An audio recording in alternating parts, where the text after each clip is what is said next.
따라 하실까요? 거룩한 백성이 살아가야 할 세 가지 삶의 방향. 거룩한 백성이 살아가야 할 세 가지 삶의 방향. 제목이 깁니다. 레위기를 살펴보고 있는데요. 레위기는 27장인데 두 개로 나누어져 있습니다. 1장부터 16장은 제사법입니다. 어떻게 너희들이 제사할 거냐, 어떻게 예배할 거냐에 대한 이야기가 16장까지라고 한다면 그 예배한 백성이 삶의 현장에서는 어떻게 거룩을 이룰 것이냐. 그래서 17장부터 27장은 생활법입니다. 이 레위기가 이 두 개로 구성되어 있다라고 하는 걸 염두에 두었으면 좋겠습니다. 이 레위기가 지금 발표되고 이스라엘 백성들에게 이게 당부되고 있는 장소가 어디냐? 여러 가지 학설이 있지만 대체적인 학설은 지금 어디냐 하면 바로 시내산이다. 모세가 십계명 받아 내려오고 뭐 금송아지 사건이 일어나긴 했지만 십계명 받아 오고 난 다음에 그 다음에 뭘 지어요? 성막을 지을 동안에 그 기간 동안에 이 성막이 만들어지면 너희들이 어떻게 예배할 것이냐? 그게 1장부터 16장이고 성막뿐만 아니라 너희들이 가나안 땅에 들어가면 어떤 삶을 살아야 하느냐? 그걸 알려주고 있는 것이 17장부터 몇 장까지라고요? 27장까지다. 그래서 레위기가 선포되고 레위기가 이스라엘 백성들에게 전달되고 있는 장소는 우리는 좀 가나안 땅, 모압 평지 여기까지 갈 필요가 없이 어디에서 지금 이 일을 하고 있느냐 하면 바로 시내산에서 지금 한편으로는 뭘 짓고 있을 가능성이 많다고요? 성막을 짓고 있을 가능성이 많을 때 이 이야기를 하고 있다라는 거예요. 물론 성막이 지어지고 성막에서 예배하는 것이 가장 큰 관심이요 우리 하나님의 주된 목적이기도 하지만 이제 이들이 어디에 들어갈 거냐 하면 가나안 땅에 들어가서 그 가나안 땅에 살고 있는 다른 백성들하고 다른 삶을 보여줄 하나님의 백성, 성막에서 예배하고 난 다음에 예배 이후의 삶을 보여줘야 될 그 백성에 대한 우리 하나님의 꿈이 사실은 이 안에 담겨 있는 거예요. 예배만 잘 드리는 것이 아니라 예배 이후에 그들이 그 예배의 은혜를 가지고 삶의 현장에서 어떻게 살아낼 것인가에 대한 그 놀라운 마음이 우리 하나님 가운데 있으면서 그 기대를 가지고 이스라엘 백성들에게 지금 이야기하고 있는 것이 17장부터 시작된 것입니다. 그때 우리가 잘 알고 있는 그 유명한 요절이 몇 절이냐 하면 바로 내가 거룩하니 너희도 뭐하라고요? 거룩하라라고 하는 11장 44절과 45절에 나오는 그 요절이 어떤 의미에서 예배의 거룩과 일상의 삶의 거룩을 동시에 이야기하고 있다고 이야기하면 됩니다. 오늘 본문 말씀 1절 2절은 이런 차원에서 하나님께서 모세에게 다시 한 번 더 너는 이스라엘 자손에게 말하여 이러라 라고 이야기합니다. 그냥 여러분 하나님이 모세에게 한 말을 모세가 이스라엘 백성들에게 다 이야기한다. 이스라엘 백성들이 그때 200만 명인데 200만 명 이상인데 모세가 이걸 어떻게 다 이야기할까요? 마이크 시스템이 있었던 것도 아니고 마이크 시스템이 있어도 오늘날 200만 명에게 이걸 다 전달한다고 하면 얼마나 어려울까요? 오늘 본문을 저와 여러분이 읽으면서 이런 고민을 사실은 좀 해볼 필요가 있는 거예요. 하나님이 모세 보고 지금부터 내가 하는 말 너 이스라엘 백성들에게 일러라라고 이야기하고 있는 내용이 오늘 본문 1절 2절의 내용인 거예요. 이걸 어떻게 전달했을까? 다단계로 12지파의 대표들에게 전달하고 12지파의 대표들이 또 다르게 전달했을까? 아니면 제사장과 레위인들을 통하여 이야기하고 이렇게 이야기했을까? 아니면 높은 곳에 올라가서 일종의 마이크 시스템에 해당되는 어떤 장치의 고안 속에서 어떤 상황의 환경 속에서 울림 속에서 모세가 막 짱짱하게 이야기하면 하나님께서 어떤 기적을 베풀어서 그 음성이 막 정폭되어 들리고 정폭되지는 않을지라도 각 사람의 귀 속에 그냥 그 말이 와서 들리게 했을까? 여하튼 지금 하나님께서 모세에게 이야기하라고 하는 거예요.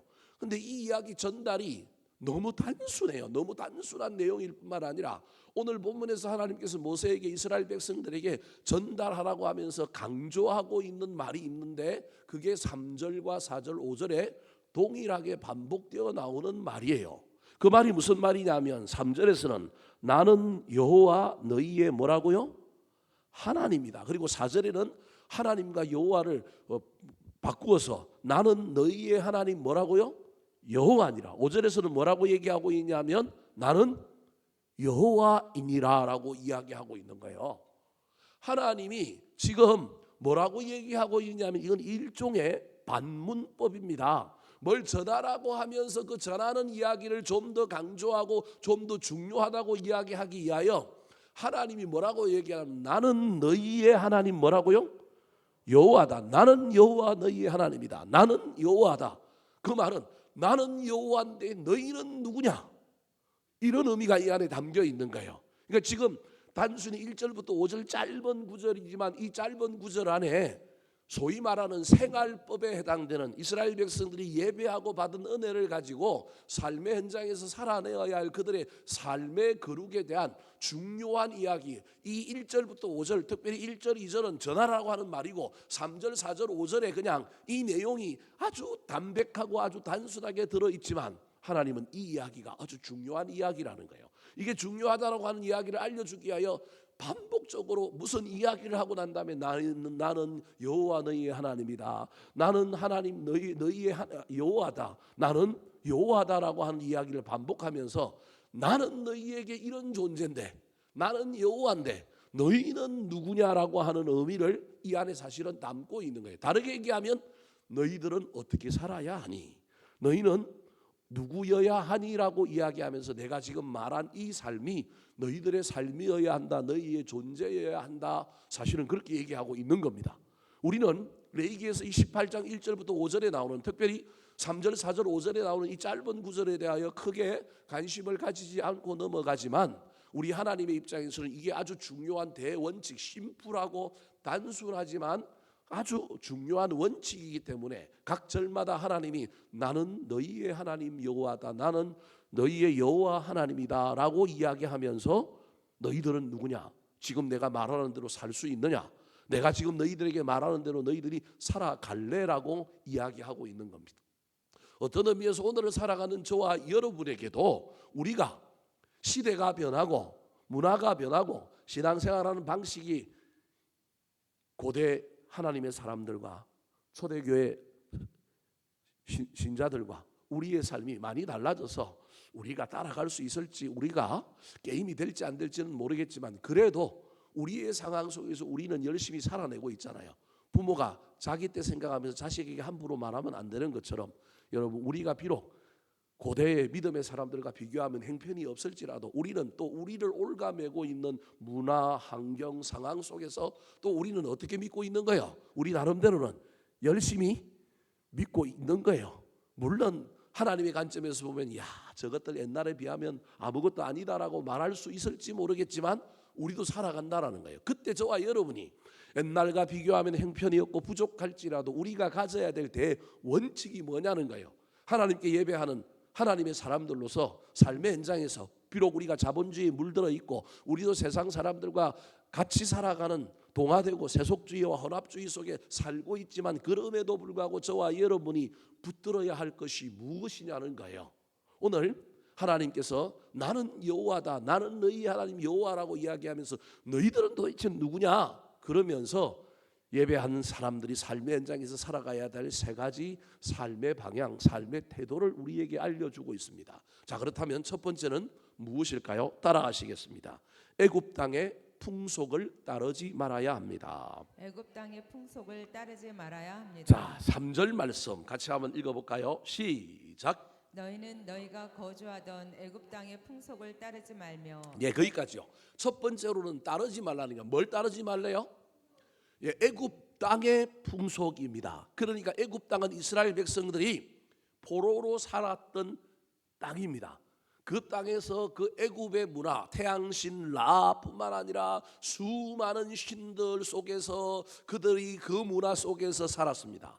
이걸 오늘날로 얘기하면 저와 여러분이 예수 믿기 이전의 삶, 예수 믿기 이전에 우리가 세상 속에서 살아갔던 삶의 풍속, 우리도 모르게 따랐던 풍속, 그걸 하나님은 뭐 하라고요? 따르지 말아라. 표현은 따르지 말아라라고 얘기했지만 저건 너희들에게 남아있는 것을 버려라, 태워라, 제거하라 그러는 말입니다. 여러분 지금 하나님께서 이스라엘 백성들에게 거룩한 백성으로 그들이 가나안 땅에 살아가야 될 삶의 중요한 원리 첫 번째는 제거하는 겁니다. 저와 여러분이 예수를 믿으면서 우리가 기억해야 될 것은 우리는 뭘 추구하고 뭘 따라가고 뭘 소유하고 뭘 이런 것도 있지만 신앙의 한편은 사람마다 비율이 제가 세 가지를 이야기할 텐데 그 비율이 다 다를 수는 있지만 우리의 삶에 있어서 죽이고 버리고 태우고 이게 신앙의 첫 번째 중요한 방향이라는 겁니다. 이거 없이 그냥 채우기만 하면 된다. 물론 채우면 남아있는 것이 없어집니다. 그래서 채우는 것이 정답이긴 하지만 그럼에도 저와 여러분에게 배어있는 노예 근성, 배어있는 죄의 근성, 죄의 습관, 저와 여러분이 버려야 할 것이 있다, 태워야 할 것이 있다, 죽여야 할 것이 있다라고 하는 것을 잊어버리면 안 됩니다. 그래서 지금 애굽 땅의 풍속이라고 하는 말과 따르지 말라라고 하는 이야기를 통하여 과거와에 무엇을 의미하고 있느냐 하면 단절을 의미하는 겁니다. 여러분, 저와 여러분이 신앙생활을 하면서 우리는 모르는 사이에 내 예수 믿고 구원받고 새 사람 되어서는 이제 새로운 무엇인가를 하면 된다고 자꾸 생각하며 가기도 합니다. 그게 틀린 방향은 아닙니다. 그럼에도 불구하고 저와 여러분이 버려야 한다, 죽여야 한다, 제거해야 된다, 이걸 잊어버리면 안 됩니다. 그걸 하기가 제일 좋은 계절이 사순절입니다. 사실은 뭘 채우고 그런 방향도 있지만 조금 이따 이야기하겠지만 신앙의 첫 번째 방향은 하나님께서 이스라엘 백성들에게 애굽 땅의 풍속을 따르지 말라. 너희들이 오랫동안 430년 동안 애굽 땅에 노예로 있으면서 너희들 모르게 스며들어와 있는 죄의 본성, 죄의 스타일, 그건 다는 아닐지라도 다 못 버린다 할지라도 부지런히 너희들이 예수 믿고 새 사람이 되었지만 그렇다고 완전히 새 사람이 아니라 손발은 씻어야 되는 존재니 너희들이 그걸 버려야 한다. 다 한꺼번에 버릴 수는 없을지 모르지만 저와 여러분이 자꾸 버려야 한다는 사실을 잊어버리지 말아야 합니다. 그래서 우리의 삶 속에 그 훈련을 하는 중요한 계절 중에 하나가 제가 보기엔 사순절이어야 합니다. 사순절에 저와 여러분이 나의 옛사람, 옛자, 내 속에 있는 어떤 것들을 저와 여러분이 할 수만 있다면 이걸 좀 벗어버리려고 애를 써야 합니다. 옛사람을 벗어버리고 새사람을 입어야 하는데 어떤 영적인 차원에서 그냥 입기만 하면 벗어지기도 하지만 어떤 차원에서는 벗어야만 입을 수 있는 것도 있다라는 걸 기억해야 합니다. 옷은 여러분 벗지 않고도 뭐 할 수 있어요? 입을 수 있습니다. 좀 뚱뚱해지고 좀 이상하고 좀 이상합니다. 그래서 몸에 맞으려면 옷은 벗고 뭐 해야 돼요? 입어야 됩니다. 우리의 신앙의 여정 가운데 이게 있다라는 겁니다. 그래서 이스라엘 백성들을 하나님이 이야기하면 철저히 두 가지 방향을 이야기하는데 하나는 과거 애굽 땅에서 너희들이 살았던 그 삶에서 너희들이 가지고 있는 것을 다 어떻게 해야 되느냐면 그거 습관을 버리고 성품을 바꾸고 뭘 버리고 태우고 죽여야 한다. 여러분 이 관점을 저와 여러분이 늘 가져야 합니다. 이게 제일 포션이 클까 양이 많을까 그 부분에 대해서는 저는 개인적으로 좀 회의고요.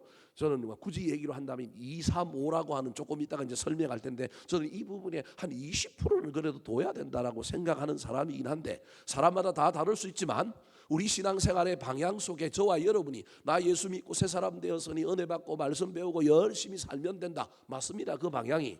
근데 잊어버리지 말아야 할 것이 있는데 끊어버려야 합니다. 버려야 합니다. 애굽의 줄을 끊어야 되고요. 애굽의 습관을 버려야 하고요. 우리 안에 있는 죄된 어떤 영적인 것들을 태워 버려야 한다. 그걸 지금 하나님께서는 너희가 애굽 땅의 풍속을 뭐 하지 말라고요? 따르지 말아라라고 이야기하는 겁니다. 두 번째, 하나님께서 거룩한 백성인 이스라엘 백성들이 가나안 땅에 들어가서 살아야 할 그들의 삶의 방향, 신앙의 방향을 뭐라고 얘기하고 있을까요? 따라하시겠습니다. 가나안 땅의 풍습과 규례를 행하면 안 됩니다. 가나안 땅의 풍습과 규례를 행하면 안 됩니다. 3절 말씀을 다시 한 번 더 읽어볼까요? 시작. 너희는 너희가 거주하던 애굽 땅의 풍속을 따르지 말며 내가 너희를 인도할 가나안 땅의 풍속과 규례도 행하지 말고. 자, 단절하고 버려야 될 대상으로 애굽이라고 하는 땅을 이야기하고 그곳에서 우리도 모르는 사이에 젖어 있고 우리도 모르는 사이에 내 몸에 내 삶에 붙어 있던 풍속은 제거해라, 단절해라, 끊어버리라고 이야기하면서 또 하나를 이야기하는데 너희들이 앞으로 인도하여 들어가야 할 가나안 땅에 가면 그 가나안 땅에도 뭐가 있다고요? 풍속과 규례가 있다라는 거예요. 아까는 풍속이라고 하는 단어를 썼는데 이제는 무슨 단어를 쓰고 있어요? 규례. 나중에는 무슨 단어가 나올 거냐면 법도라고 하는 단어가 나올 겁니다. 풍속, 규례, 법도 이 세 개가 사실은 이게 중첩되면서 이야기하고 있는 거예요. 우리는 이 구절을 그냥 대충 넘어가지만 이게 엄청 사실은 하나님이 엄청나게 정교하게 이야기하고 있는 거거든요.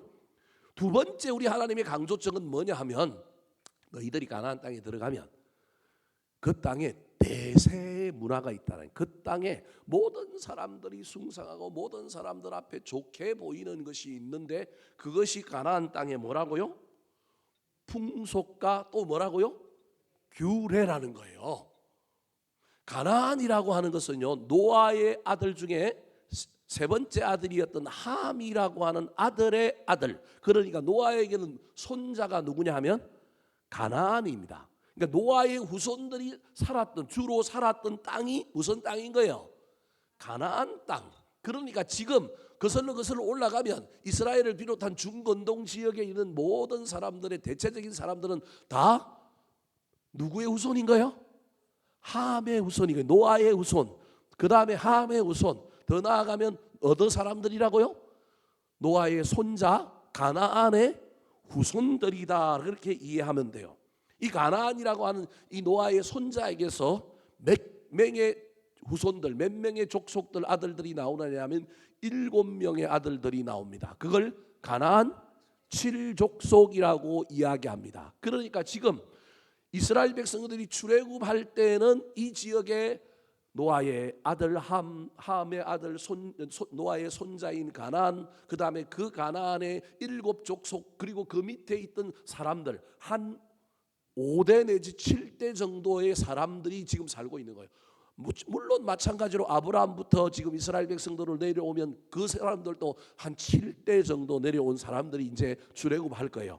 그래서 역사가 똑같은 우산 안에서 내려왔는데 쑥 달라져서 가나안 땅 사람들이 이곳에서 살고 있는데, 이 사람들은 노아의 손자의 후손들인데 7개의 족속으로 분화되어서 살고 있는 거예요. 요단강을 중심으로 이쪽 저쪽 북쪽 남쪽 해가지고 총 7개 족속이 이 가나안 땅, 오늘날로 치면 터키 북부, 레바논, 이스라엘, 이집트, 저 시나이 반도뿐만 아니라 요르단, 지금 막 실험하고 있는 쿠웨이트, 이라크, 이란까지도 조금 들어간다고 보면 되는 그 지역에 있는 사람들이 전부 이 가나안 7족속인 거예요.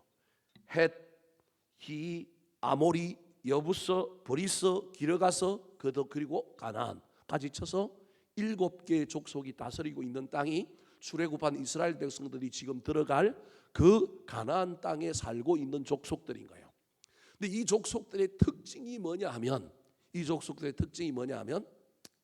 이 사람들이 살고 있는 이 지역을 뭐라고 얘기하면 비옥한 초성달 지역이라고 이야기합니다. 고대는요, 문명이 어디를 중심으로 발전했어요?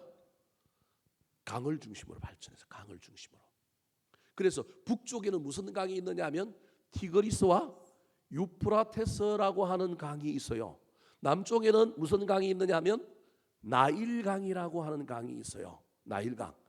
이 두 개의 문명이 고대의 4대 문명하면 인도의 겐지스 문명, 그다음에 중국의 항하 문명에서 고대에 막 한 6,000년 BC 6,000년 전부터 인류의 어떤 문명들이 발달했는데 그 문명들을 지금 제가 여러분에게 설명하는 거예요. 왜 이 지역이 비옥한 초생달 지역인지 여러분에게 설명하려고 하는 거예요. 여러분, 문명이 발달한 곳에는 문명을 꽃피우지만 세상이 점점점 발달하다 보면, 죄송합니다 여러분, 꼭 그런 건 아니지만 제조업해서 돈 번 사람도 있지만 실제로 돈 번 사람은 제조업보다 누가 돈을 벌어요? 유통업, 3차 산업이 돈을 번단 말이에요. 마찬가지로 저 유프라테스 강과 티그리스 강에서 고대의 문명이 하나 발달을 해서 엄청 그 문명에서 잘 사는 사람들이 생긴 거예요. 그 다음에 남쪽의 이집트에도 여러분 나일강을 중심으로 하여 문명이 생긴 거예요. 근데 이 두 사람들이 문명을 확장하다 보니 점점점 이 문명을 확장하는 가운데 둘이 부딪히기도 하고 싸우기도 할 뿐만 아니라, 문명은 발달하면 문명과 문명끼리 뭘 하느냐 하면 교류를 하는데 생상자인 이 두 문명 사이에서 소위 말하는 중개 무역을 하며 돈을 벌었던 사람들이 살던 곳이 어디라고요? 가나안 땅. 그래서 어떤 면에서 보면 이쪽은 늘 돈을 벌어서 대주지만 진짜 돈을 벌어먹고 사는 땅은 어디라고요? 이 중간에 있는 가나안 땅. 그래서 애굽도 잘 살고 여러분 저 티그리스 유프라테스 강 쪽에 있는 나라들도 잘 살았지만 이 강에서 자꾸 문명이 일어나서 바벨론 여러분 아수르 전부 다 이 티그리스 유프라테스 강에서 일어났단 말이야. 바빌로니아 이런 법전도 나오고 막 이랬단 말이에요. 여하튼 이 두 개의 강들 중간에 살았던 민족이 있는데 그 민족이 누구냐 하면 가나안 7족속인 거예요. 이 사람들이 너무 잘 살아요. 이집트도 잘 살고 티그리스 유프라테스 강도 살지만 이 사람들이 잘 사는데 이 사람들은 생산자의 생산에 그것을 이용하여 살 뿐만 아니라 그들에게는 뭐도 있다고요? 규례도 있다라는 거예요. 이해되셨습니까? 이들이 가지고 있는 고도의 법이 있는 거예요. 이 법이라고 표현해서 여러분들이 그냥 자꾸 법률적인 것으로 생각했지만 삶의 질서가 있는 거예요. 삶의 이치가 있는 거예요. 좋은 의미로 이야기하면, 다르게 얘기하면 그들의 사이에 그냥 생겨난 풍속이 문화라고 한다면 저 규례라고 하는 건 다시 문화를 넘어서서 그 사회를 올가매고 있고 그 사회를 간통하고 있는 삶의 방식들, 사람들이 가지고 있는 거예요. 그 오늘날로 치면 돈 중심, 예를 들 같으면 오늘날은 돈이 장땡이잖아요. 그런 것처럼 이런 게 규례인 거예요. 이 규례를 좀 더 다르게 설명하면 이들은 농사를 잘 짓지도 않았고요. 이들은 생산도 잘하지 않았는데 이 두 문명 속에 끼어서 오고 가는 무역로 속에서 돈을 벌고 이들이 뭘 하고 나면 그걸 응용해가지고 배워서 이렇게 잘함으로 말미암아 이 비옥한 초생딸 지역인 이 가나안 땅에 살고 있는 사람들은 어떤 면에서는 이들보다 자꾸 훨씬 더 발전하는 거예요. 원 저작자들이 있는데 그 저작자들의 것을 새롭게 좀 더 업그레이드 시키고 뭘 잘 만들어 갖고 생산은 안 하는데 여기서 뭐 하고 있는 거예요? 훨씬 잘 살았던 사람들이 누구냐 하면 가나안 사람들이에요. 근데 이들이 가지고 있었던 문화가 소위 말하는 바알, 아스테롯, 아세라라고 하는 신으로 숭상되는 이 세 가지가 풍속과 규례인 거예요. 희양찬란한 거예요. 애굽에서도 이스라엘 백성들이 이미 애굽의 영화를 보면서 아브라함이 기근 때문에 애굽에 내려갔다가 정신이 혼미해서 돌아왔는데 그래도 정신 차리고 그 애굽을 다 버린 사람이 아브라함이라고 한다면 조카 롯은 버렸어요? 못 버렸어요? 못 버린 거예요. 그래서 삼촌하고 양이 많아서 싸울 때 네가 자하면 나는 우하고 내가 우하면 나 자하겠다 할 때 이 조카 롯이 선택하는 것은 하나님의 동산 같고 애굽 땅 같았더라 라고 하는 땅을 선택하는 거예요. 그때 선택한 땅이 요단 앞에 있는 온들인 거예요. 그러니까 여러분 가나안 땅이 애굽 땅에 못지 않았다. 이게 이미 창세기에서 우리에게 보여주는 거예요. 가장 문명이 발달한 것이 그 당시 아브라함 때는 애굽이었지만 애굽을 갔다 온 조카 롯의 세계관 가치관 속에는 애굽이 최강대국이었지만 애굽 땅 못지 않은 곳이 요단 주변에 있는 들이었다라는 거예요. 아, 여기 살아도 내가 애굽처럼 살 수 있겠다 선택한 건. 그래서 애굽의 물, 아까 이야기했던 애굽 땅의 풍속을 끊어버리지 못한 사람이 누구라고요? 조카 롯인 거예요. 롯. 근데 지금 하나님은 출애굽한 이스라엘 백성들에게 애굽의 풍속만 끊어버리고 그것만 태울 것이 아니라 너희들이 가나안 땅에 가면 너희들이 눈을 동그랗게 만들고 너희들이 막 저게 대세야. 요즘 저렇게 산대. 저걸 따라가야 돼? 라고 하고 느낄 만한 뭐가 너희들 눈앞에 있을 거냐 하면 풍속과 규례가 있을 것이라는 거예요. 근데 그걸 뭐 하지 말고요? 행하지 말아라. 그거 부러워하고 나도 저렇게 살아야지. 나 저거 따라가야지. 그렇게 살지 말아라는 거예요. 그래서 지금 하나님께서 이스라엘 백성들에게 가나안 땅 들어가면 너희들은 끊어버려. 그런데 들어오지 못하게 막아. 이 두 가지를 이야기하고 있는 거예요. 제가 보기엔 오늘날 한국 교회가 끊어버리는 일에도 실패했을 뿐만 아니라 저와 여러분이 세상 속에 살다 보니 옛날에는 막 교회가 세상의 문화를 다 주도하고 그랬는데 세상이 막 발전해갖고 지금 세상이 저기 가나안 땅이 돼버린 거예요. 그 가나안 땅의 사람들이 만들어놓은 풍속과 규례가 우리를 압도해요. 그래서 우리가 예수를 믿으면서도 여러분 세상의 식과 방식을 따라가지 말아야 하는데 그게 다 대세가 되어버려가지고 그거 안 따라가면 뒤처지는 것 같고 그거 안 하면 막 우리가 이상하게 될 것 같은 생각이 들어가지고 우리도 모르는 사이에 가나안 땅의 풍속과 규례를 뭐하고 있다고요? 따라가고 있는 저게 대세예요.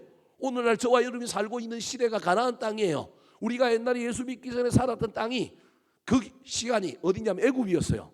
근데 우리는 애굽에서 하나님 나라라고 하는 이 땅으로 돌아오면서 우리는 애굽 것도 잘 못 끊었고 애굽의 줄도 못 끊었고 그 다음에 가나안 땅에 와서 우리가 경험하고 있는 이 가나안 땅의 가치, 그들의 기준, 그들의 문화, 그들의 풍성함, 그들의 그 어떤 우리를 눈을 동그랗게 하는 것. 그래서 우리는 이 땅에서 예수 믿는 사람들도 이렇게 살아야 되는데 우리 예수 믿는 사람이나 세상 사람들이나 똑같아요. 어쩌면 우리가 더 하는 거예요.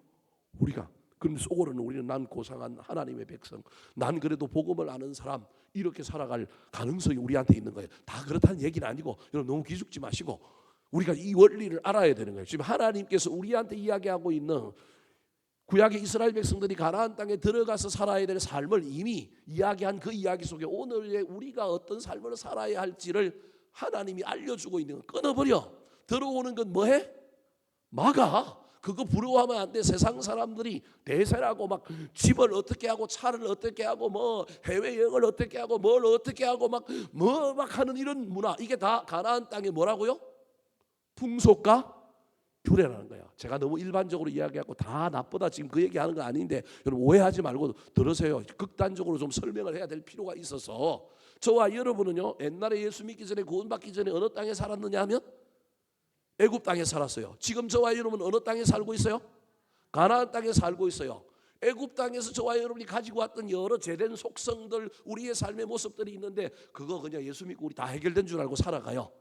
그러면서 하나님이 가나안 땅, 오늘날 현대 자본주의 이 시대 속에서 밀려오는 세상이 좋다, 이게 정답이다, 세상이 이렇게 살아야 돼, 어쩌면 예수 믿는 것도 저들보다 더 잘 사는 것, 저들보다 더 성공하는 것, 세상 사람들보다 더 우리가 희망차게 뽀대하게 사는 것, 자꾸 우리는 그렇게 속아서 자꾸 그걸 기준, 가나안 땅의 풍속과 규례를 자꾸 우리는 쳐다보고 있는데 하나님은 처음부터 가나안 땅의 규례와 풍속은 어떻게 하라고요?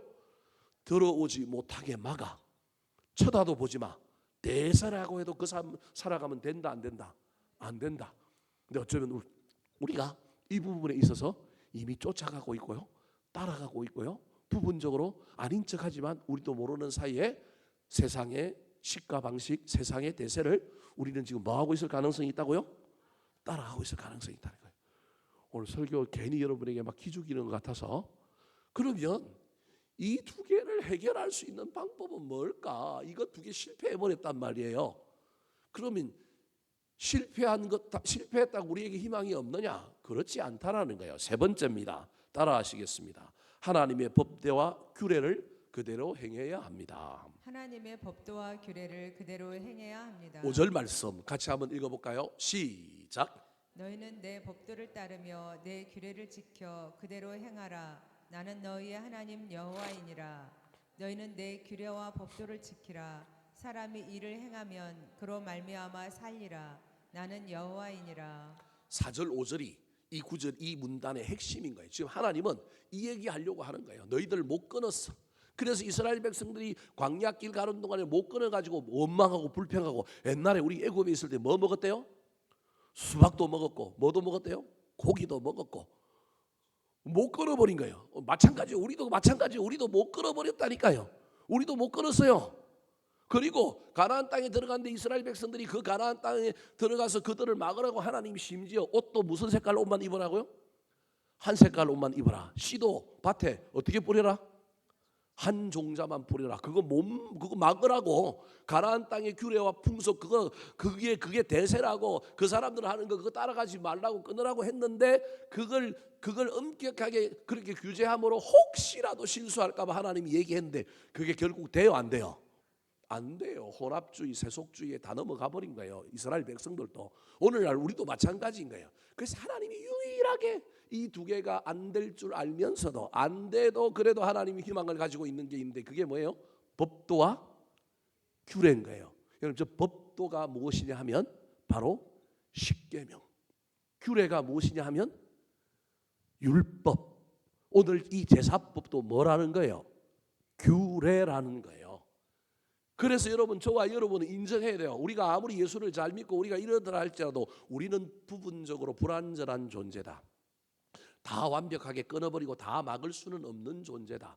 그래서 정답은요, 여러분 이거 끊기도 하고 이거 막기도 해야 돼요. 그래서 여전히 저와 여러분은 자꾸 찾아내서 없애고 끊어버리고 우리의 제약적인 모습, 나의 못된 성격, 성품, 이거 하나님 앞에서 자꾸 은혜 받아서 발견하고 없애버리려고 애를 써야 되고요. 내 안에 들어온 세속의 가치와 세상의 어떤 시가 방식을 우리는 막으려고 애를 써야 되지만, 이거보다 훨씬 더 많게 2, 3, 5 끊어버리고 버리는 것 2, 제 개인적인 생각입니다. 그 다음에 막아내는 것 3. 그런데 훨씬 더 많이 하는 5를 뭘 해야 된다고요? 하나님으로 채우는 것, 여호와로 채우는 것, 말씀을 붙들고 실험하는 것. 그러다 보면 끊어야 될 것이 보이기도 하고, 이거 의지적으로 끊으려고 하니까 안 되는 거예요. 근데 은혜 받으면 보일 뿐만 아니라 끊어질 수 있는 거예요. 은혜 받으면 막아져야 되고 들어오지 말아야 할 것인데 들어온 것이 보여서 결단하고 뭐 하게 되느냐 하면 내려놓게 되고요, 포기하게 된다라는 거예요. 그래서 하나님이 4절과 5절에 너희는 내 법도를 따르며 내 규례를 지켜 그대로 뭐하라? 행하라. 그러면 나는 너희의 하나님이 여호와가 되고 너희는 나의 거룩한 백성이 된다. 나는 너희의 하나님이 여호와인데 너희는 누구냐?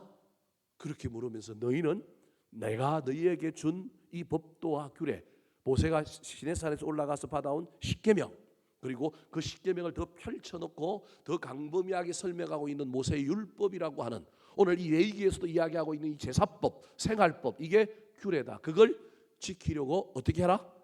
애를 쓰라. 그것도 너희들은 완벽하게 못 지킬 거다. 근데 지키려고 하면 내가 너희들에게 은혜를 주면 너희들의 의지와 너희들의 정신과 너희들의 끈기로만 지켜지는 게 아니라 내가 너희의 하나님이 되어 너희들에게 은혜를 주면 너희들이 지켜진다. 여러분, 이게 기독교입니다. 이 은혜가 사라지면요, 이게 기독교가 아닙니다. 이건 돛 닦는 겁니다. 우리는 다른 유교나 다른 종교로 가는 겁니다. 그렇다고 뭐 그게 없어야 된다 그런 얘기가 아닙니다. 사랑하는 성도 여러분, 이 사순절 기간에 저와 여러분이 살아야 할 삶 끊어버리고 들어오지 못하게 하는 것 신경 써야 됩니다. 그런데요, 이거 잘 안 될 겁니다. 그때 저와 여러분이 이 기간만이라도 하나님의 법도와 규례가 우리 가운데 물밀듯 밀려왔으면 좋겠습니다. 그리고 그 말씀대로 살아보려고 한번 애를 써봤으면 좋겠습니다. 그대로 지켜보려고 애를 써봤으면 좋겠습니다. 그때 저와 여러분이 눈이 열리고 귀가 열리고 의지가 생기고 또 하나님이 은혜를 더하여 줌으로 말미암아 우리가 지치거나 낙심하지 않고 애굽 땅의 풍속 끊어버리고 가나안 땅의 풍속과 규례 다시금 못 들어오도록 우리가 막아내는 일들을 하게 될 것이다. 그래서 너희들이 가나안 땅에 들어가면 하나님 중심으로 하나님의 법도와 윤리를 붙들고 살아가는 그런 백성이 되었으면 좋겠다, 그런 말입니다. 마무리를 하려고 하는데요, 이거 조금 이제 어려운 얘기라서 조심스럽게 이야기합니다. 하나님이 레위기에서 이스라엘 백성들을 보고는 내가 거룩하니 너희도 거룩하라라고 얘기하면서 레위기의 주제가 거룩한 백성이라고 하는 주제가 하나 있습니다. 또 다른 것이 하나가 있는데 레위기의 주제가 뭐가 있냐면 제사장 나라라고 하는 주제가 있습니다. 그래서 레위기의 주제는요, 거룩한 백성 제사장 나라입니다. 근데 이 제사장 나라를요, 제가 여러분에게 조금만 좀 다르게 좀 설명을 한번 해보려고 얘기하는 거예요. 여러분, 가나안 땅은 제사장 나라가 그냥 뭐 아스다로 바울 아세라 이런 신들로 점청된 나라인데 하나님은 이 나라를 다른 나라로 만들고 싶은 거예요. 자기 백성들이 사는 나라인데 이 나라를 무슨 나라로 만들고 싶었느냐면 제사장 나라를 만들고 싶은 거예요. 오늘날로 받아들이면 이게 목사 나라란 말이에요. 말이 좀 이상하죠? 하나님이 그럼 그런 나라를 만들려고 그랬겠어요?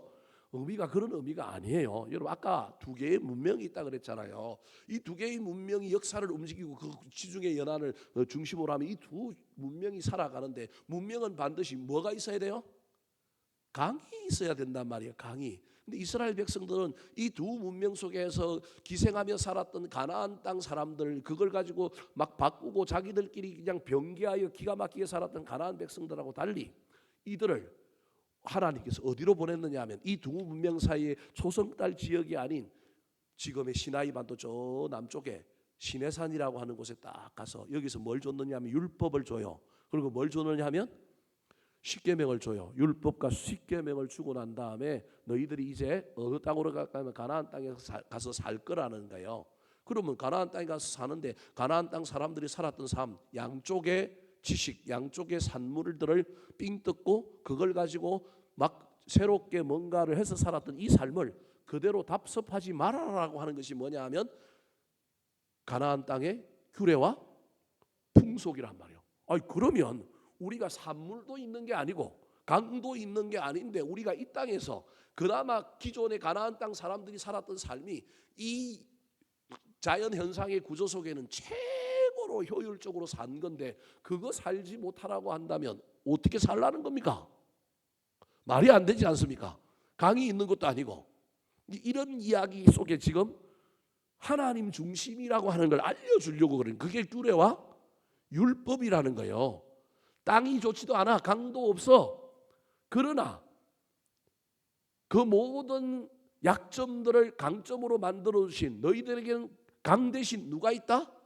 하나님이 있다. 산물 대신에 누가 있다? 하나님이 있다라고 하는 걸 알려주려고 하나님께서 일부러 그 땅에 가나안 땅에 가나안 족속들이 자기들의 방식을 가지고 살고 있던 사람들을 몰아내고 그 방식 말고 다른 방식으로 너희들이 여기서 살아내어서 승리해. 이게 오늘날 저와 여러분의 숙제라니까요. 우리가 자꾸 가나안 땅 방식으로 살고 싶다니까. 그 사람들이 최고의 방식을 가지고 살았는데 하나님은 그 방식 말고 이건 세상에서 말도 안 되는 방식인 거예요.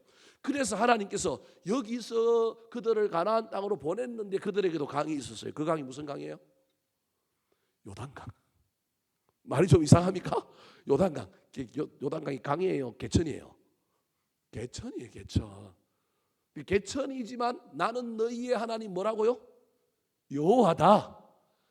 티그리스강, 유프라테스강, 나일강에서 있는 사람들만 풍요롭게 사는 것이 아니라 너희들이 요단강에서도 누가 있으면 하나님이 있으면 산다.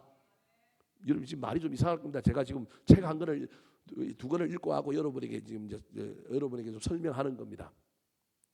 그런데 그러면서 이스라엘 백성들을 향하여 백성이라고 하는 개념을 이야기하면서 그런데 그 백성들이 모여 사는 나라는 무슨 나라냐면 제사장 나라라는 거예요. 그럼 제사장 나라의 핵심은 뭐냐면 제사장은 땅이 있어요, 없어요? 땅도 없어요. 제사장 나라라고 하는 말은 제사장이 주인이라는 이야기하는 게 아니라 제사장의 삶이 가치인 나라. 제사장의 삶이 그대로 투영된 나라가 제사장 나라인 거예요. 누가 주인이냐? 이름을 그렇게 붙임으로 말미암아 제사장이다라고 하는 걸 이야기하는 게 아니고 제사장은 뭐가 없어요? 땅이 없어요. 땅이 없는데 제사장은 먹고 살아요. 누구 때문에 살아요? 하나님 때문에 사는데 1차적으로 누구 때문에 살아요? 백성들 때문에 살아요. 백성들이 여러분 제사진으로 화목제 드리러 와가지고 뭐예요? 제사 드리고 난 다음에 넙적다리를 누구한테 줘요? 제사장한테 줘요. 그리고 제사장이 그거 움켜쥐고 집에 갖고 지 혼자 먹어야 되는데 또 제사장은 또 그걸 어떻게 해요? 또 같이 나눠서 먹어요. 그 제사장은 알고 보면 늘 누구만 바라봐야 돼요? 백성 또는 하나님만 바라보며 사는 사람이에요. 근데 제사장이 죽어요, 안 죽어요? 안 죽는다는 말은 좀 이상하지만 먹고 사는데 문제없이 안 죽고 그래도 뭐예요? 살아요. 그러면서 이스라엘 백성들이 사는 그 나라를 무슨 나라라고 이야기한다고요? 제사장 나라라고 이야기한다니까요. 그럼 그 말은 무슨 말이냐 하면 하나님을 의지하는 나라는 제사장 나라다. 그 나라는 제사장이 백성들 거룩한 백성들이 잘 먹고 잘 삶으로 말미암아 그들이 하나님께 예배하러 와가지고 그 재물을 가지고 제사장이 먹고 사는 것처럼 너희 나라는 중건동 지역의 여러 나라들로부터 예물 조공을 받는 무슨 나라가 될 거다? 제사장 나라가 될 거다라고 하는 의미가 이 제사장 나라라고 하는 의미 속에 들어있는 거예요. 제사장 나라라고 할 때 예배 중심, 제의 중심 이런 것도 들어있지만 이 제사장 나라라고 하는 이야기 속에는 하나님을 섬기는 그 나라는 너희들 중심의 산물이 일어나고 농업이 경제가 뭐가 일어나서 너희들이 자체 생산해서 사는 나라, 뭐 그것도 좋은 나라지만 너희들은 반드시 주변 국가로부터 뭘 받을 거다? 조공을 받을 거다. 그게 핵심으로 이루어진 나라가 다윗과 누구 때예요? 솔로몬 때예요. 그래서 다윗 때 산업이 뭐 일어났다 이런 말은 없습니다. 옛날이나 그때나 이스라엘 땅은 지금 이제 뭐 조금 관계 수로해가지고 농업이 일어나지만 이스라엘 땅에 가보면 지금도 이스라엘 땅에는 뭐가 없어요?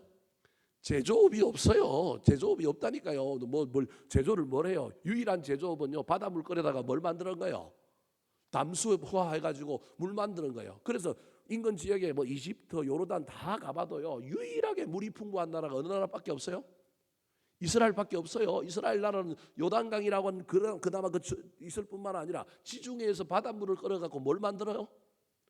민물을 만든다니까요. 그리고 여러분 밭에 가보면요, 우리는 밭에 가보면 그냥 밭이 맨 땅이지만 이스라엘 나라는 땅에 가보면 전부 뭐가 있어요? 스프링쿨러 호수가 다 어떻게 해요? 다 고를 타고 지나가고 있어요. 그래서 야다수 하나 서 있잖아요. 그 자연적으로 서 있는 것 같지만 자연적으로 서 있는 게 아니라 갖다가 뭐 한 거예요? 심어놓고 그 밑에는 뭐가 있어요? 호수가 있는 거예요. 호수가 전부 물을 끌어다 대고 쓰는 거예요. 그러니까 제조업이 없는 나라예요. 그런 나라가 잘 사는 이유는 뭘 받았다고요? 조공을 받았다, 그런 말입니다. 그러니까 지금 제가 이 이야기를 조공에 대하여 관심을 기울이게 하려고 하는 게 아니라 이 이야기 속에 뭐냐 하면 제사장 나라, 하나님 나라는요, 하나님만 섬기는 나라, 하나님을 뭐 하는 나라? 의지하는 나라. 그런데 그 하나님 나라, 제사장 나라가 유지되려면 누가 있어야 되냐면 거룩한 백성이 있어야만이 전제가 된다니까. 이 거룩한 백성이 있어야 무슨 나라가 만들어진다고요?